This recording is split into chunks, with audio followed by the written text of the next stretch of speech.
Iron Man has always been one of my all-time favorite superheroes. Because his superpowers don't come from mutant genes or some terrible accident of science. They come from the genius of his own invention. It's one of the most iconic suits of armor the world has ever known. There's just one problem.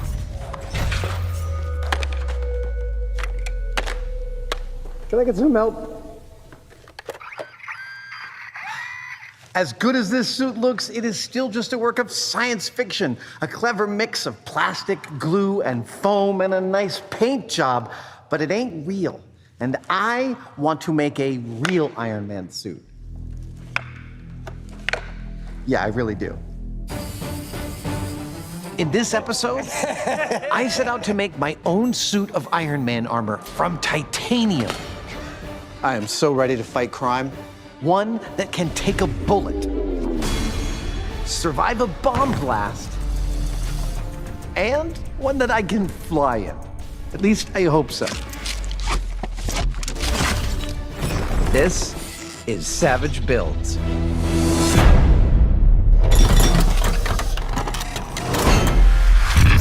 So, how do we go about building our own suit of Iron Man armor from titanium? There are, in fact, a lot of moving parts to this equation. First and foremost, we needed permission from the owners of Iron Man, Marvel Studios, for using their character. And with the blessing of studio president Kevin Feige, we got that permission. Ah, thank you, Kevin. Then, we needed access to the original digital files that Iron Man's suit was built from. Specifically, I chose the Mark II prototype suit from the first film, because that's what we're building, a real Iron Man prototype suit. Those files reside at legendary Hollywood effects house Legacy Effects, and Shane Mahan and his team supplied us with all the digital files we needed to make our suit. My hat is off to you guys, thank you. But we hit a snag, because those digital files were meant to build a movie Iron Man suit. It's plastic, it's rubber, it's a long way from being bulletproof, bomb-proof, or titanium. So how do we get from there to our suit? Well, that all begins with me going back to school. Welcome to Golden, Colorado, and the beautiful campus of the Colorado School of Mines. Not mimes, mines. In 2017, this was ranked as the top university in the world for mining and mining engineering studies. Things like ore and minerals and metals. The person we've come to see, Professor Craig Bryce, is the director of the Advanced Manufacturing Program, one of the top programs in the country for teaching additive manufacturing. You might know that as 3D printing. And Craig has a special present for me. It is an actual piece of our armor 3D printed out of titanium. I've got something for you. Oh, Do you know what this is? I picked an easy part. it goes right here. Perfect. Oh, dude. Ow. I'm not supposed to be speechless on camera, but I am speechless. That is gorgeous. Do you want to see the rest? Oh yeah, let's go. Let's go. Oh. You are looking at 250 separate pieces of Iron Man armor that were 3D printed in titanium. Titanium is a natural mineral with the highest strength-to-density ratio of any metallic element. It's stronger than certain types of steel and a fraction of the weight. So how do you print 250 separate titanium pieces of Iron Man armor? We were lucky enough to partner up with the manufacturer themselves, EOS, who makes the very printers that we're using. And they have been donating printing time on machines they have all across the United States for months in order to get ready for this episode. All under the guidance of lead engineer Austin Isaacs. Now I can hear you wondering in your head just exactly how these printers print in titanium. Well, it begins with a fine titanium powder to which you add a high-powered laser.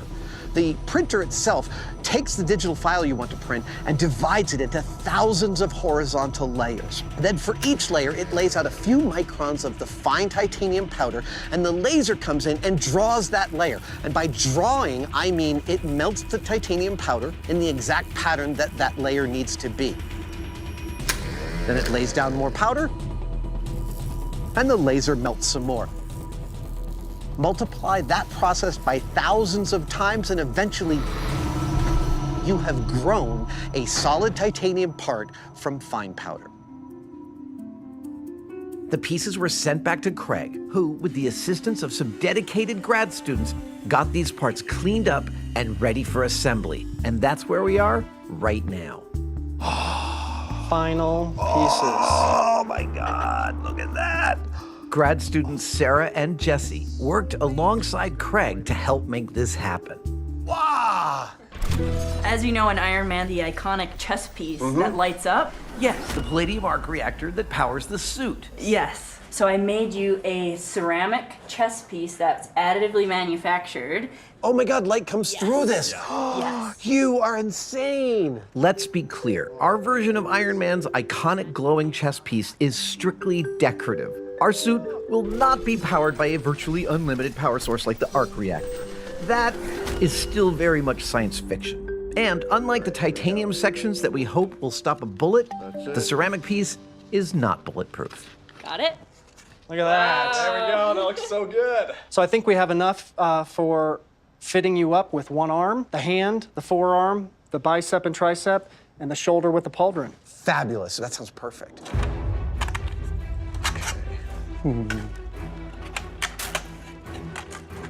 Oh, good. That's nice and solid. All right? Pinky. Thank you. I am so ready to fight crime. Hey, digital post guys, can you give me an effect here? Watch this.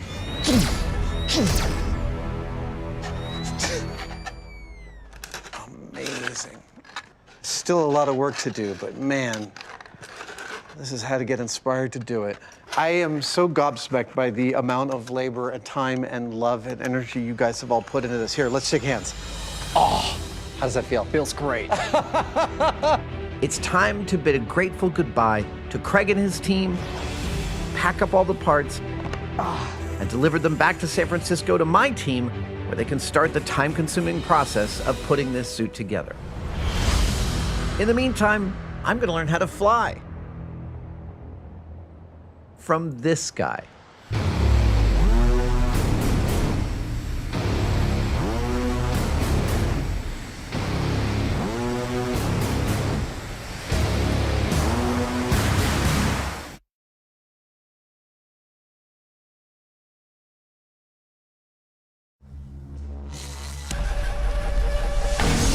I am building a real-world titanium Iron Man suit, one that will take a bullet, survive a bomb blast, and that I can fly in just like Iron Man. And how will I do that? With the help of this guy.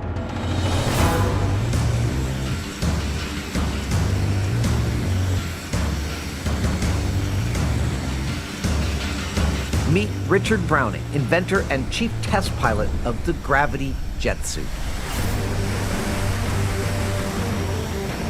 What he's achieved is an actual flying rig that only weighs a couple of dozen pounds that a human can wear on their body.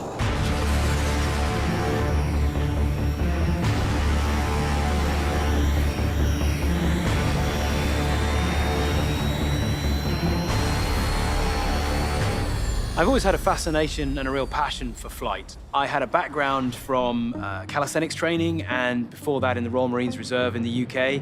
And that taught me a lot about the capability of the human body and mind when really focused on a challenge. And I thought, if I take that inspiration and apply it to how humans could fly, why not just go super minimalist and add just the right amount of horsepower to the human mind and body and see if you could approach the challenge of flight in that way. It's just one of those ideas that has ended up, well, really taking off. It took Richard nearly 2 years to develop, test, and master the art of flying his prototype jet suit.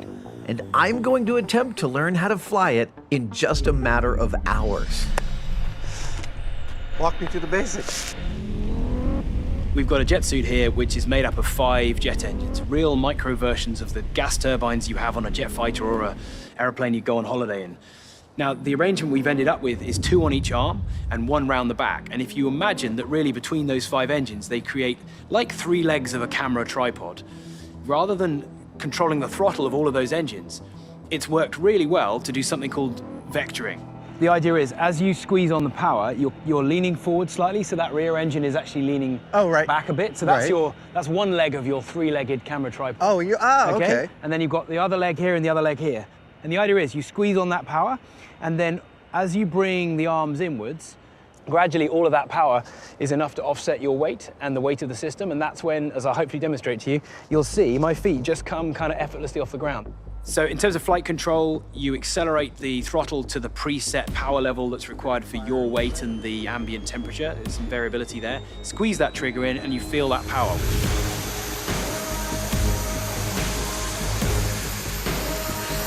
Once that power's there and pointing outwards, you just start bringing it down, and as you vector down, you lift off.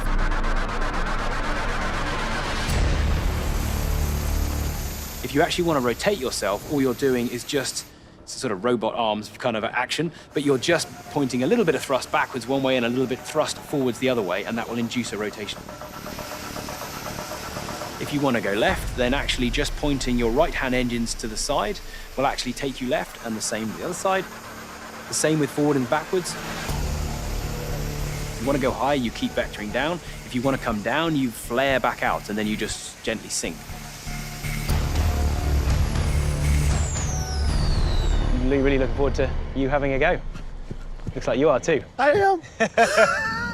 Yes, I'm excited, but I'm also not reckless. We'll be taking some significant safety precautions before I go airborne. In a few minutes, I'm going to put on Richard's jet suit, under which I'm going to wear a harness because I'm going to be connected to a rope so that I may train to fly without the high stakes of dying in case I can't fly. All right, jump up.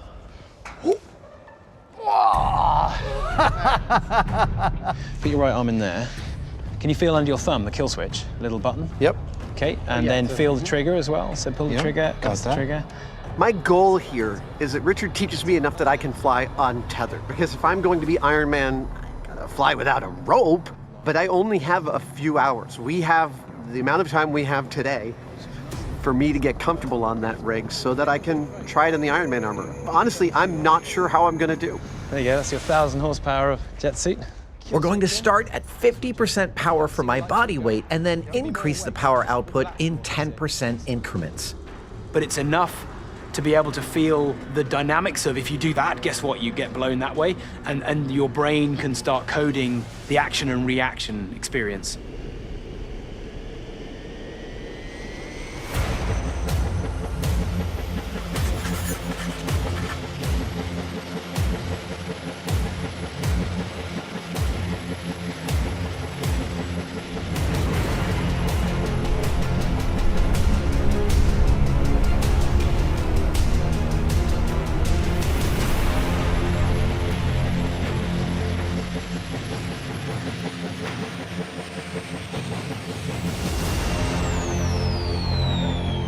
That is fascinating. It is a completely unique experience to have so much horsepower facing down from my arms. Strangely enough, it feels exactly like watching Tony Stark land. Like, it's... I am not very articulate right now because what I just experienced, I don't really have common words for. And that was only at 50% power. Unlike the unlimited flying time of the Ironman suit in the movies, Richard's jet suit has about a 5 to 9 minute flight time depending on conditions before it has to be refueled, giving us a built-in break for some adjustments. Each time we refuel, we just give him more and more power. Let's go. Okay. And essentially, that demands of him to adopt this vectoring principle of holding the engines out, feeling that power, and then controlling it progressively and bringing it down.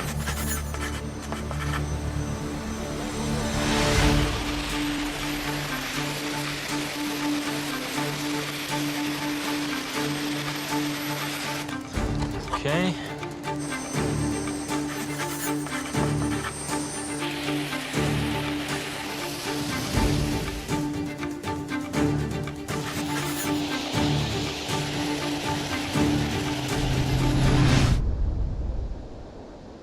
It takes a tremendous amount of strength. My left arm is actually giving out a little bit.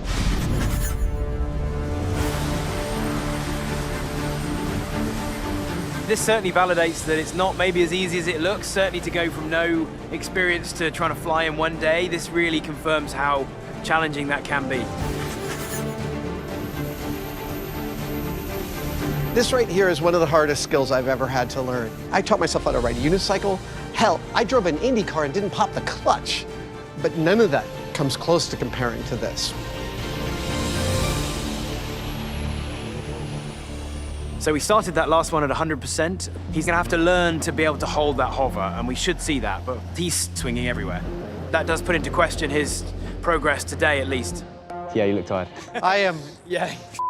tired. Let's go.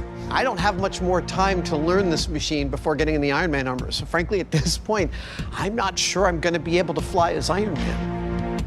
But that's my goal.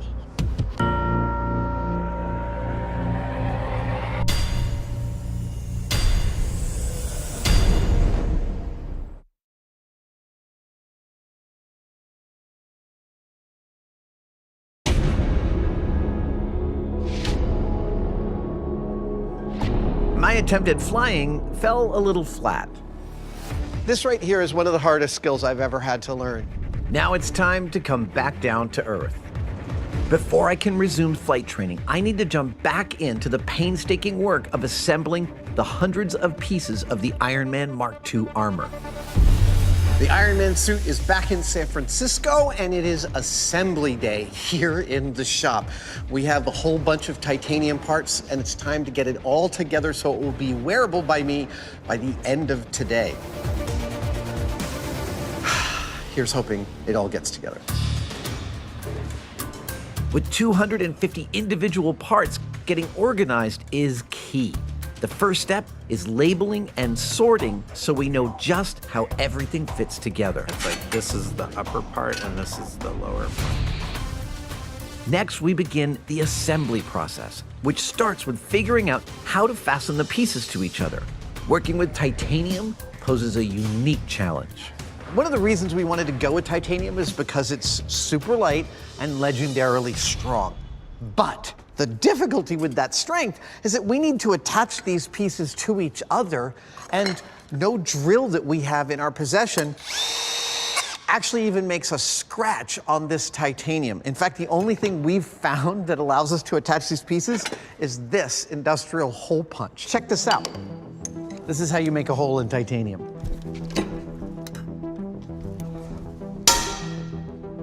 Right? But this isn't even the thickest stuff we have to deal with. The kneecaps are like twice as thick. I don't even have the hand strength, so we have to use a cheater. Yeah. This has been a journey. After hours of hand-bruising titanium hole punching, we can finally start riveting the pieces together and assemble everything into bigger sections of the suit itself. There we are. I am so ecstatic with the incredible group effort that it took to put this thing together. So I'm gonna turn them on. All right. Whoa! The number of people across the United States who galvanized their intelligence and their ingenuity and their cooperation to help us achieve this. Yes. All right, I'm done working today. I'm just gonna walk around with this. In addition to being strong, titanium is also resistant to corrosion, cracking, and high temperature, and is used as a component in a wide array of military weapons, from airplanes to naval ships, spacecraft to missiles, and yes, armor plating. We're hoping our armor will be able to stop a bullet and survive a bomb blast. Tony Stark's got some big legs. But there is one major weakness in our suit. Please don't tell the bad guys. While 95% of our suit is 3D printed in titanium by EOS, it's not entirely titanium. And that's because titanium is really hard and my flesh is really soft. And in the transitions between the two, sometimes we need some other materials that are more, shall we say, forgiving. In the films, the Iron Man armor is not only super strong, but amazingly flexible. A flexibility that's impossible to replicate in reality using 100% titanium. So we had to make some adjustments. For instance, our abs here are actually made in a flexible urethane. This gives me some real range of motion. The shoes are actually 3D printed in powdered nylon, a material I am kind of surprised how robust and resilient it is. This is printed by a company named Dinsmore Incorporated. Thank you guys for that donation. As we close in on finishing our assembly, I'd like to separate fact from fiction here. Tony Stark's suit is a fictional piece of engineering. It has a built-in life support system. It makes him super strong. It's practically indestructible. It has an arsenal of advanced weaponry, and it can fly. The military's been trying to develop a suit like that for decades and hasn't even come close. Our real suit is basically a titanium shell. We hope it will be bulletproof. We want it to be bomb-proof, and we plan to try and fly in it, but it won't be the fully functional suit we see in the films. But to my eyes, it is a thing of surpassing beauty. And after days of laborious assembly, it's finally time to put it on. Squeezing in. Beauty. Great.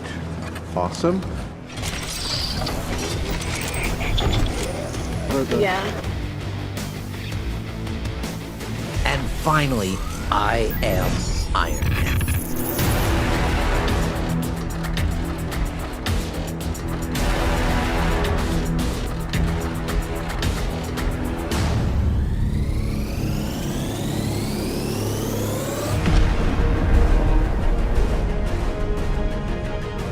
I can't even tell you how awesome this feels. I've been wanting to put together an Iron Man suit for about 10 years, but I never in a million years imagined that I'd end up with one made out of titanium. I swear, this thing, I'm hitting. Yeah, I feel pretty well protected in this baby.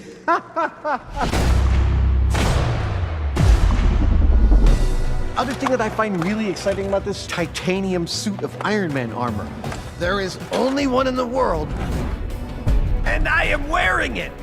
That is freaking cool. The next thing to do is to start shooting this thing with guns and see how bulletproof it actually is. All right, let's get a can opener so I can get out of this thing.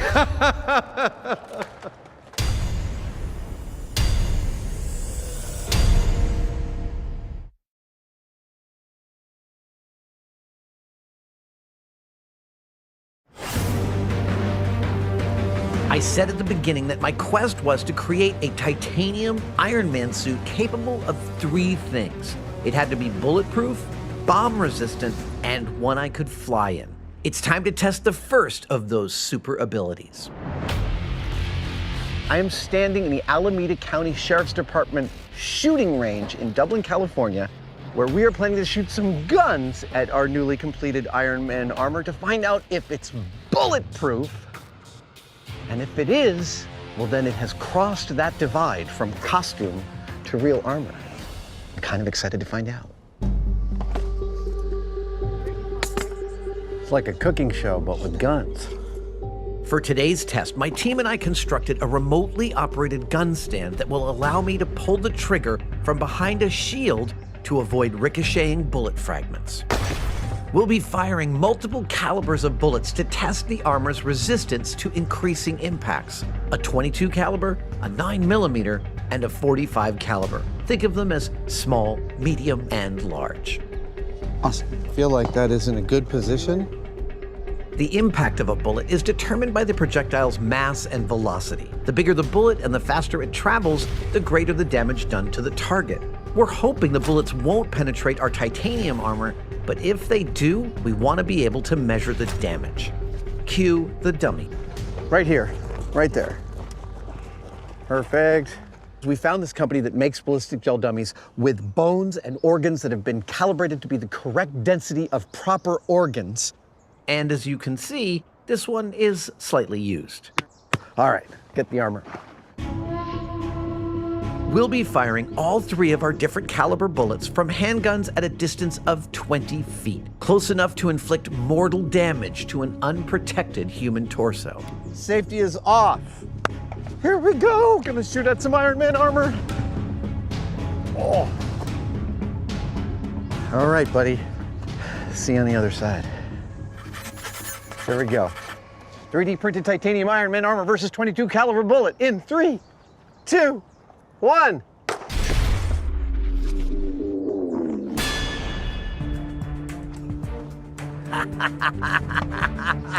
Oh, there is no break in the surface. There is no dent, no nothing. I can see the mark where the 22 caliber hit, but there is no tactile sign that a bullet hit this, and that means that this is bulletproof. But it's a 22 caliber round. I would like to fire some higher firepower at it to find out just how bulletproof it is. I can't believe I just said that sentence. We're moving up to a 9mm round. It's not just bigger than a 22 caliber. Because it packs more gunpowder, it travels at a much greater speed. There we go. Right. Here we go. 9mm round versus Ironman armor in 3, 2, 1.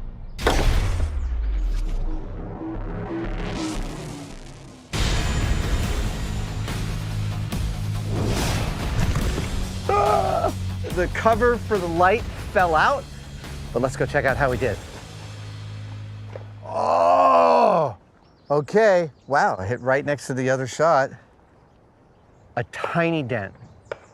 I mean, I can feel it, but it's probably moved in less than a millimeter. That is impressive. And you can see the bullet hit here and sprayed this way, and the amount of force actually knocked the lens out of the chest. This sort of thing happens from time to time. A close examination of the armor post shooting at it is revealing this here, a little bit of shrapnel in the ballistics gel. And if I pull that out, I can confirm, yep, that's a piece of lead from the bullet.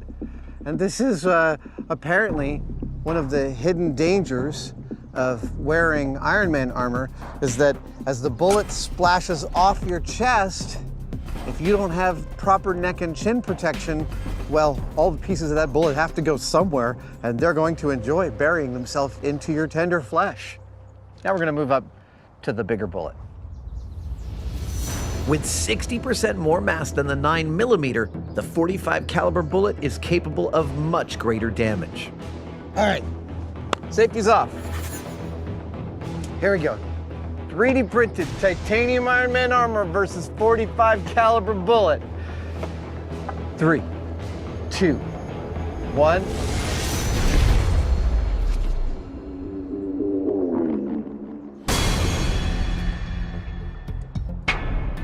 This is a hell of a hit. Let's go check it out. Whoa, some significant, yeah, it came up and hit the shoulder bell, hit the pauldron, but seems to have skipped right off of it. Right there, that's a 45 caliber bullet hit, and it hasn't even left a significant mark. That is bulletproof armor. In the movies, you're always seeing Tony Stark in the Iron Man suit while people are shooting at him and the bullets are just bouncing off of him. We have now determined empirically, experimentally here at the shooting range that that is an accurate picture of what a titanium Iron Man suit would do in relation to bullets. It's totally bulletproof. Now we're going to find out if it's explosion proof.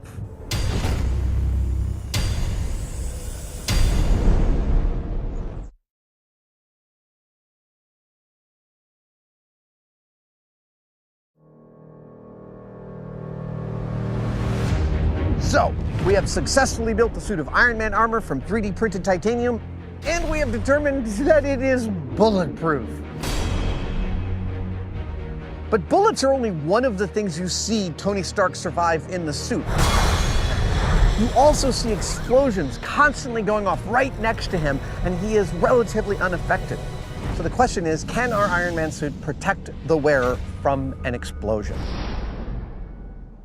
First and foremost, I think it's important to go into what kills you in an explosion. The first thing that kills you is the shrapnel and the fire. But if you survive from an explosion, first and foremost, I think it's important to go into what kills you in an explosion. The first thing that kills you is the shrapnel and the fire. But if you survive both of those things, you can still be harmed or killed by the blast pressure wave.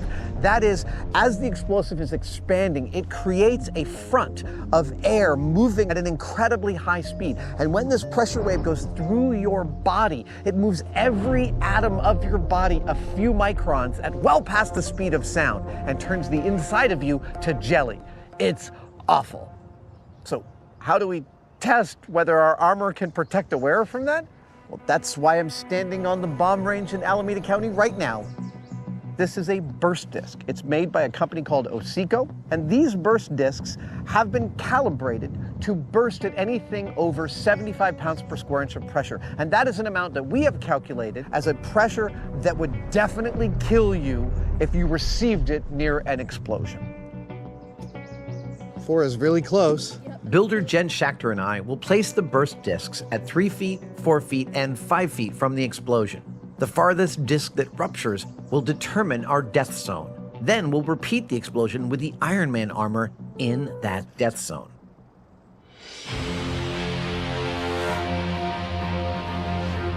For our explosive, we're using C4. It's a plastic explosive detonated by transmitting a small electrical charge through a detonator cord to a blasting cap, a shock that triggers the explosive material. This is serious stuff. A military-issue block of C4 weighing just over a pound could demolish a truck. We're using about a third of that, a golf ball-sized chunk potentially lethal to an unprotected human. We're ready for the blast when you guys are.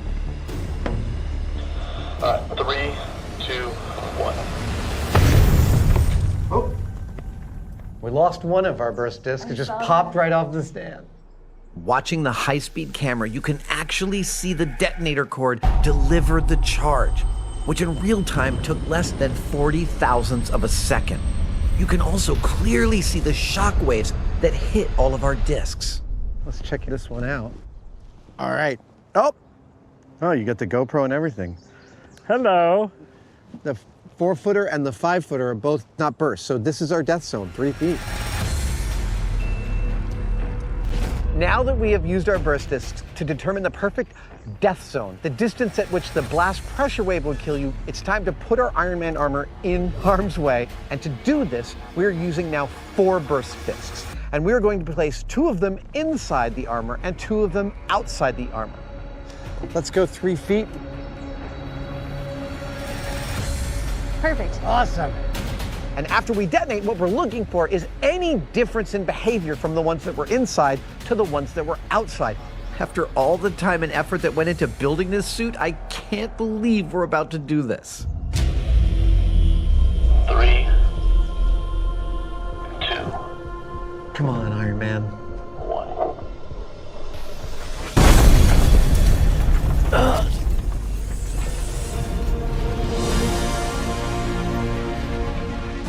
Wow. He's still standing. Yeah, his head's still on and his body's still there. That was a really good thud. Excellent. We're all clear. All right. Well, look, on first pass, the suit itself survived the explosion admirably. The helmet did great. We lost one of his ears. Oh, we lost both ears. His right ear's we all did? the way over here. Oh, no wonder he can't hear. Let's pull the chest off. Oh. What is it? These 2 burst discs outside the armor fully burst all the way through, as we would totally expect. But the inside one is unmarked. So clearly the armor rendered a lethal explosion survivable. I have to say, when we started down the path of this project, I had no idea how elaborate it would get, and I really did not expect this material, the 3D printed titanium, to perform so well, be so resilient, and to have these incredible material properties that it is continually demonstrating. But before we call this an official superhero suit, it needs one final test of its efficacy, and that is, of course, flight.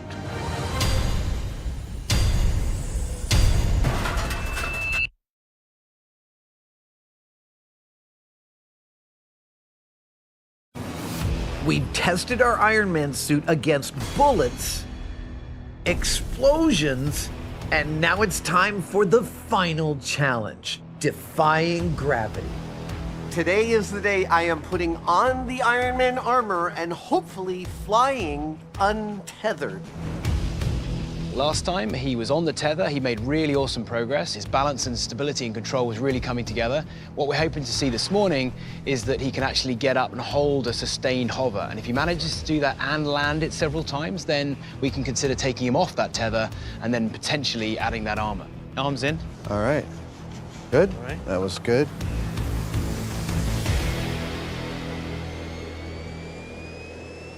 I feel kind of optimistic that I'm actually going to be able to maintain a hover in this next flight.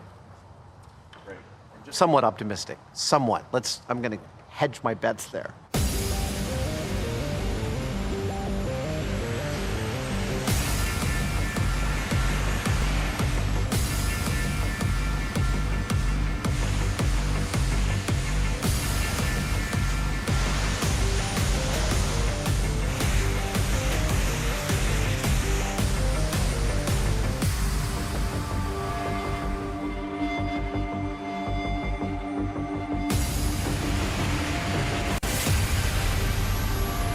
It's tremendously hard, and the hard part is also figuring out how to be smart, not strong about it.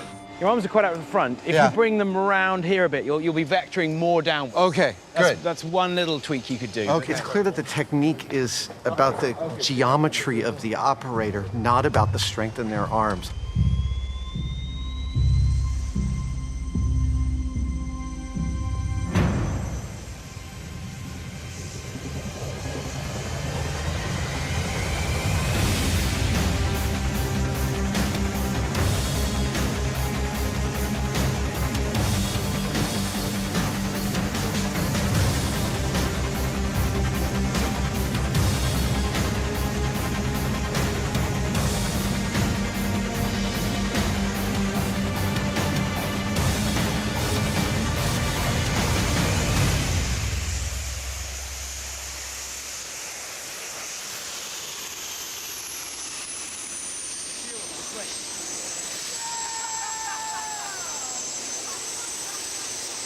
That was incredible. I was able to hover and stay hovering, and it felt like every dream I've ever had of flying. That was epic. Yeah! Not only did you sit up there, you navigated back to I did! I was able to look over and I was like, come on back down! Brilliant. Oh my God. That's awesome. That was so much fun! See, Am I still yelling? yeah. Can we do one more? Yeah, absolutely.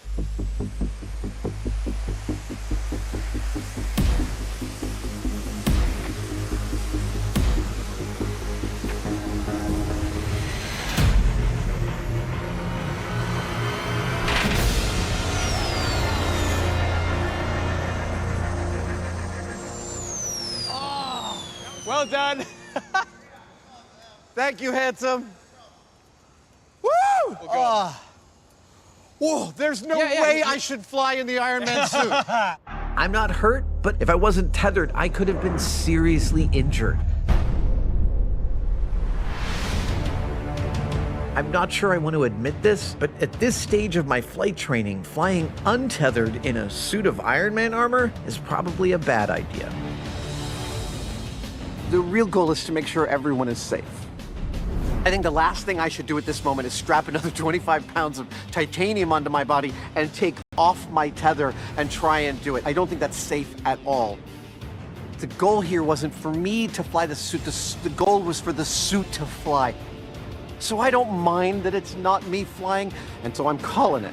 I am not going to pilot this Ironman prototype suit. Richard is going to be our pilot. All right, powering up. That is brilliant. You look amazing.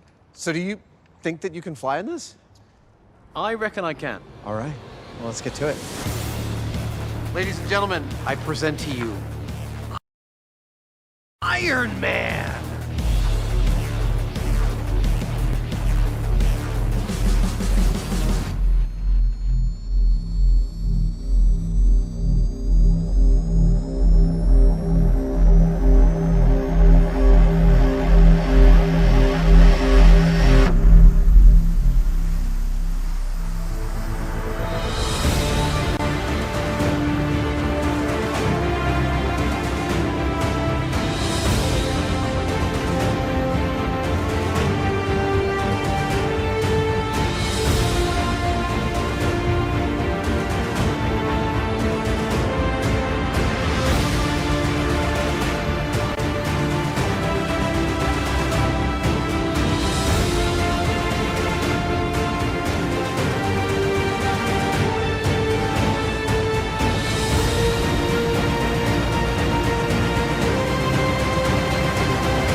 Richard! Our prototype works! This was a titanium bulletproof Iron Man suit flying through the freaking air. There's nothing fictional about the operation of this. It is a first prototype and it is raw as hell, but it worked. The hundreds of person hours and passion that went into bringing that moment to fruition, it's really incredible. I'm a little verklempt right now. Everybody come over here. Let's have a big hand for Richard and the team from Gravity. The first prototype working Iron Man suit. It is so much of a group effort that brought this across the line. Craig, unbelievable. We couldn't have done it without you and your students. Austin, that was beautiful, man. All right, beer all around.